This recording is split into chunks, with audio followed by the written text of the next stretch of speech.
Assalamualaikum warahmatullahi wabarakatuh. Alhamdulillah, tidak henti-hentinya kita memuji kepada Allah karena atas segala limpahan nikmat yang diberikannya kepada kita, yaitu nikmat umur. Kata Imam Ghazali rahimahullah, salah satu alasan terbaik kenapa Allah masih hidupkan kita hari ini adalah karena barangkali masih ada dosa yang belum kita minta ampunkan kepada Allah Subhanahu wa taala. Oleh karena itu kita selalu mengucap alhamdulillah atas segala nikmat, salah satunya nikmat umur. Salawat dan salam kita aturkan kepada baginda Rasulullah Muhammad sallallahu alaihi wasallam. Allahumma shalli wa sallim wa barik alaihi wa ala alihi. Baiklah, pada video kesempatan kali ini saya akan menampilkan video tentang makna bacaan sholat. Sebenarnya ini berkaitan dengan video sebelumnya, yaitu tentang kiat-kiat khusyuk dalam sholat.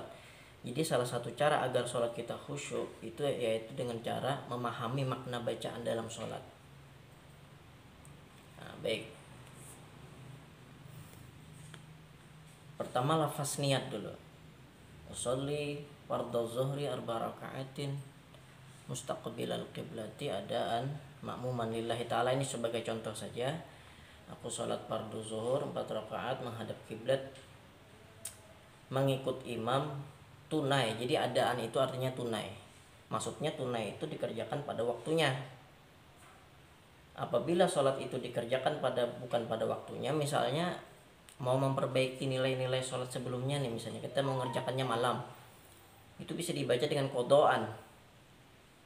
Nah, dalam artian kita menutupi kekurangan-kekurangan sholat kita yang sebelumnya. Atau misalnya kita sakit keras, akhirnya tidak bisa mengerjakan sholat, akhirnya kita kerjakan di lain waktu. Itu qadaan niatnya, bukan adaan. Kemudian kita membaca takbir Allahu Akbar. Seperti yang kita tahu, arti Allahu Akbar adalah Allah Maha Besar. Kalau yang namanya Maha itu berarti segala-galanya sudah. Kalau seorang murid, pelajar itu menuntut ilmu sampai ke perguruan tinggi, itu namanya mahasiswa. Ini Maha Besar. Berarti tidak ada lagi yang besar selain Allah. Ketika kita sholat itu tidak ada lagi yang besar selain Allah. Sehingga orang itu ketika punya masalah yang besar dalam hidupnya terselesaikan dengan mengucapkan Allahu Akbar. Karena Allah yang Maha Besar segala-galanya. Masalah hidup kita itu kecil. Yang menjadi besar itu terkadang kita yang terbawa oleh hawa nafsu kita, sehingga masalah itu jadi besar. Kalau kita semua menghadapkan masalah itu kepada Allah, maka sirna semua itu. Jadi kecil, jadi mudah. Karena sebaik-baik pemberi solusi dalam kehidupan kita adalah Allah Subhanahu wa ta'ala. Kemudian kita membaca doa iftitah. Iftitah artinya pembuka. Apa bacaannya? Yang seperti yang kalian hafal, Allahu Akbar kabira walhamdulillah katsira wa subhanallahi bukratan wa asila. Inni wajjahtu wajhiya lillazi fataras samawati wal ard.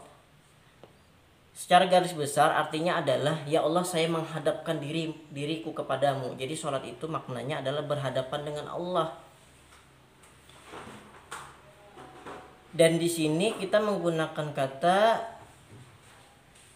engkau ya. Di dalam sholat itu kita menggunakan kata-kata engkau. Ya Allah, saya menghadap engkau ya Allah. Kita kalau berbicara sama orang lain, kalau mengatakan engkau atau kamu, itu berarti berhadapan dengan orang yang diajak bicara. Jadi dalam Islam itu ada istilah ihsan. Jadi dalam sholat itu yakinlah bahwasanya engkau sedang berhadapan dengan Allah. Kalau engkau tidak bisa menatap Allah, yakinlah Allah menatap diri kita.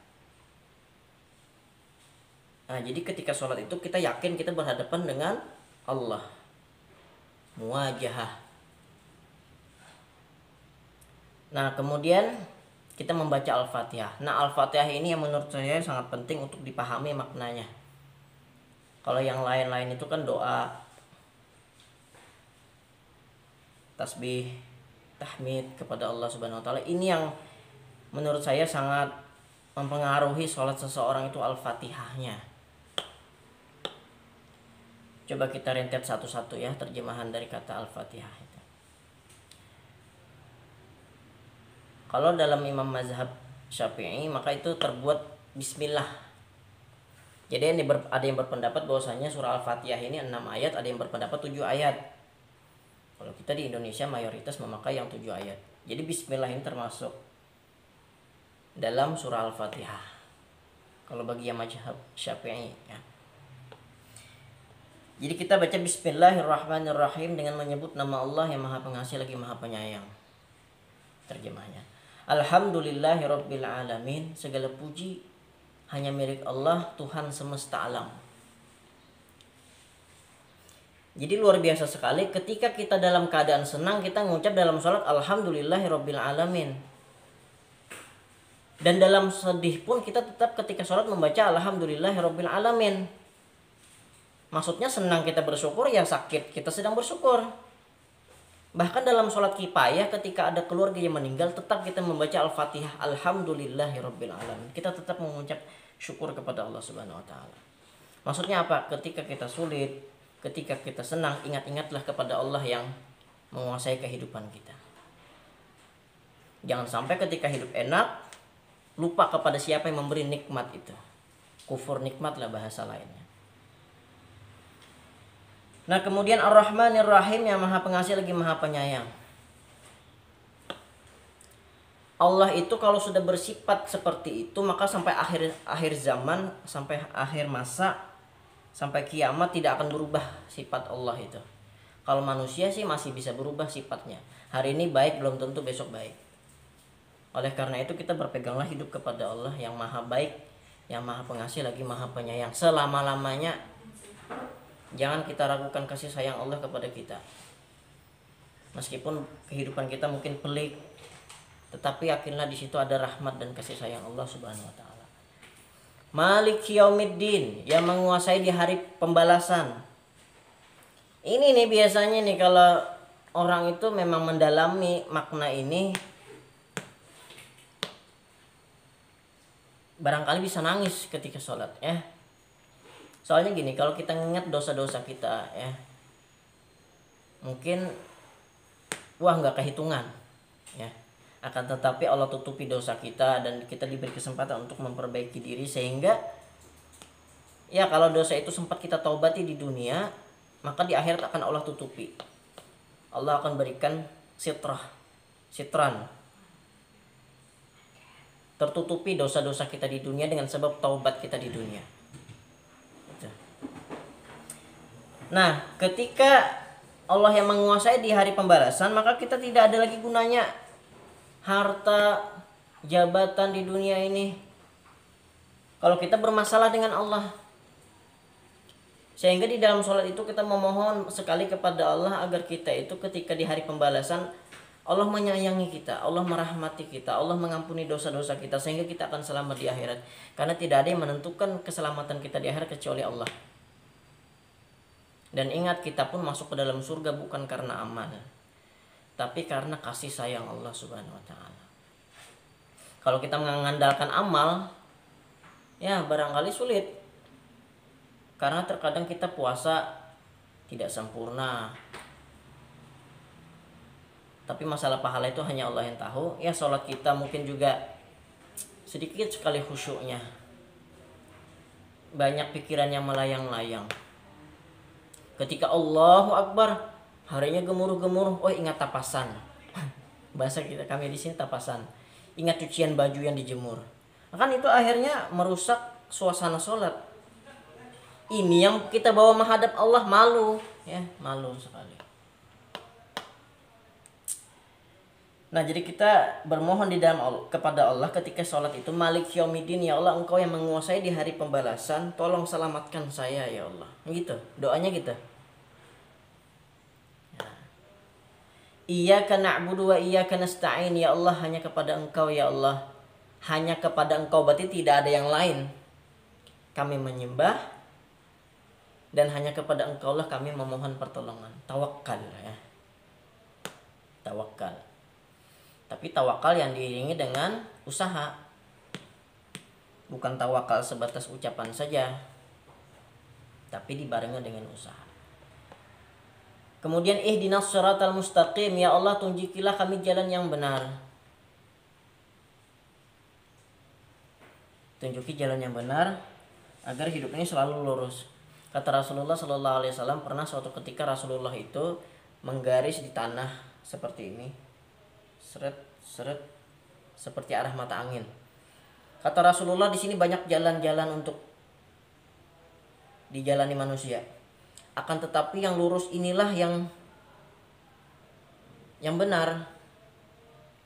Jadi hati-hati, di sebelah sini ada syaitonnya, di sini ada syaitonnya, di sini ada syaitonnya. Jangan sampai salah langkah, tapi pilih jalan yang lurus. Bagaimana cara kita menapaki jalan yang lurus? Yaitu ikuti Al-Quran dan Sunnah Nabi Muhammad SAW. Percayalah itu jalan yang lurus. Kemudian siratal ladzina an'amta 'alaihim, yaitu jalan yang telah engkau berikan nikmat kepada mereka.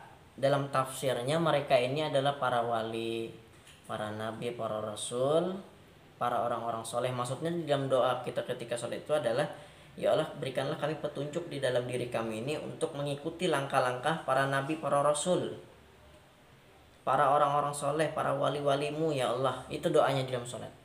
Ghairil maghdubi alaihim waladdallin, bukan justru orang-orang yang engkau murkai seperti Fir'aun, Qarun, ya. Nah, kita bermohon gitu. Atau langkah-langkah orang-orang yang memang salah, yang Allah tampakkan kesalahannya di muka bumi, yang sebagaimana agar bisa kita dapat pelajari kesalahannya di mana agar kita tidak mengikuti jalan yang salah dan bukan termasuk orang-orang yang sesat. Amin doanya. Nah, di dalam sholat berjamaah kalau kita membaca aminnya secara serentak, kata Rasulullah nih, kalau kita membaca aminnya beriringan dengan aminnya para malaikat, karena katanya dalam sholat berjamaah itu malaikat pun ikut sholat berjamaah bersama kita, maka doanya pasti dikabulkan. Itu kalau nyaman terjemahkan di dalam hati bacaan Al-Fatihahnya. Kalau dia hanya membaca, ya ada sih pahalanya, cuman koneksi kepada Allah itu kurang mantap. Kalau diterjemahkan dengan hati, luar biasa tuh, gemuruh dalam sholat itu terasa sekali bagi yang mau sholatnya khusyuk. Nah, kemudian membaca ayat, itu ayatnya bebas yang mana saja. Misalnya alhaakumut takatsur, perlu juga kita ketahui maknanya. Artinya apa? Kemewah-mewahan telah melalaikanmu. Hatta zurtumul maqabir, sampai engkau masuk ke dalam kubur. Maksudnya banyak orang yang hidupnya bermewah-mewahan, akhirnya lupa diri, sibuk kepada dunia. Ini sebenarnya istidrat dari Allah. Terlalu sibuk dengan dunia, tidak sempat untuk ibadah, akhirnya dia masuk ke dalam liang kubur tanpa membawa amal apapun. Ini kalaupun diresapi bisa nangis sebenarnya. Oleh karena itu, perlu sekali kita memahami makna bacaan sholat. Baiklah penonton sekalian, kita lanjut. Kemudian ruku'. Subhana rabbiyal azim wa bihamdi. Maha suci engkau ya Allah yang maha agung. Azim itu lebih besar daripada kabir. Jadi azim itu lebih besar daripada kabir, agung. Kata Rasulullah Sallallahu Alaihi Wasallam, apabila kita sholat maka perlamalah ruku' dan sujud. Kenapa seperti itu? Barangkali kita di luar sholat mungkin melakukan dosa. Ketika kita sholat, ketika kita ruku', dosa-dosa yang ada di bahu kita ini sepertinya luntur. Nah, ketika sujud perlama kata Rasulullah, karena ketika sujud itu dosa-dosa kita akan mengalir habis ketika kita sujud. Maha baik Allah ini. Dan di dalam hadis lain Rasulullah SAW bersabda, kita sholat 5 kali dalam sehari itu maksudnya adalah seperti orang yang mandi dengan air bersih. 5 kali sehari mandi, pasti bersih hasilnya. Baik, langsung saja kemudian i'tidal, kita membaca Rabbana walakal hamd. Ya Allah, milikmulah segala pujian. Ketika seorang hamba mengucapkan itu di hadapan Allah, maka hilanglah keegoan dirinya. Karena kebaikan itu hanya milik Allah. Kalaupun dia baik berarti ditolong oleh Allah. Kalau dia jahat berarti itulah hawa nafsu dirinya. Jadi ketika kita membaca Rabbana walakal hamd, hilang keangkuhan diri, kesombongan diri itu hilang. Benar-benar rendah diri di hadapan Allah. Kemudian sujud. Subhana rabbiyal a'la wa bihamdi, ya Allah maha suci engkau yang maha tinggi. dan segala pujianmu. Kemudian duduk di antara dua sujud, Rabbi firli, ya Allah ampuni ulun, warhamni, kasih sayangilah saya, warzuqni, dan berikanlah saya rizki, wahdini, dan berikanlah saya petunjuk, sampai akhir. Kemudian sujud, kemudian tahiyat.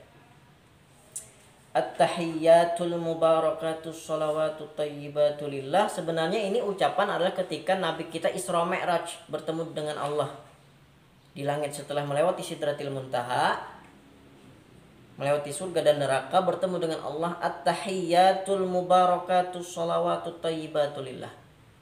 Penghormatan, keberkahan-keberkahan, doa-doa yang mulia, dan kebaikan-kebaikan lillah, milik engkau ya Allah. Setelah Nabi kita melihat bagaimana keagungan Allah, ciptaan-ciptaan Allah, peristiwa-peristiwa yang Allah tampakkan kepada Nabi Muhammad ketika Isra Mi'raj, langsung Rasulullah memuji Allah. At-tahiyyat al-mubarakat as-salawat at-tayyibat lillah, milik engkau ya Allah. Kemudian Allah menjawab pujian Nabi.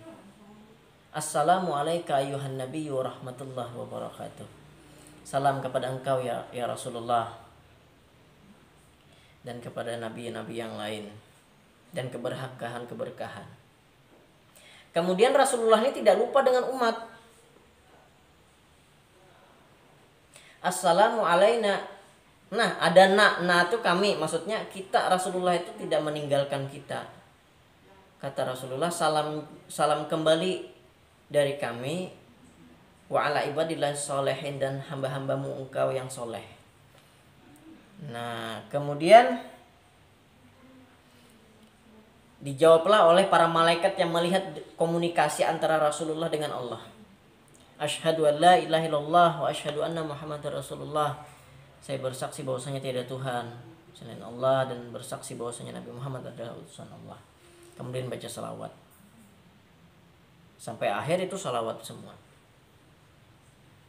Nah, jadi kalau kita merenungi bacaan-bacaan sholat, insya Allah sholatnya khusyuk.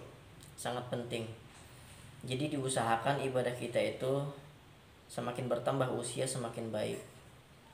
Semakin bertambah usia semakin banyak hafalan Qur'annya.